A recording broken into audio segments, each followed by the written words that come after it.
एकदम रमाइलो पिकनिक मजा आयो मिठो भयो रमाइलो रमाइलो मिठो मिठो एकदम मिठो दिदी कस्तो छ मिठो छ रमाइलो भइरहेछ हजुर रमाइलो भयो नानीलाई बोलाए हुन्छ दिदी ओ हेलो हेलो कस्तो छ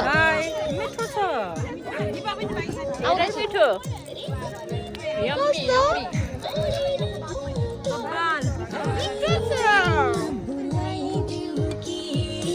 मासु चाहिँ उसले पकाएको है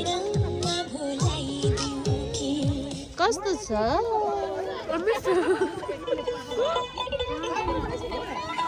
मिठो छ मिठो छ एकदमै मिठो छ दिदी कस्तो छ मिठो छ मिठो भयो एकदम मिठो रमाइलो भयो रमाइलो भयो आज hello hello hello hello hello Kale दाइ काले दाइ काले काले दाइ काले दाइ काले दाइ काले दाइ काले काले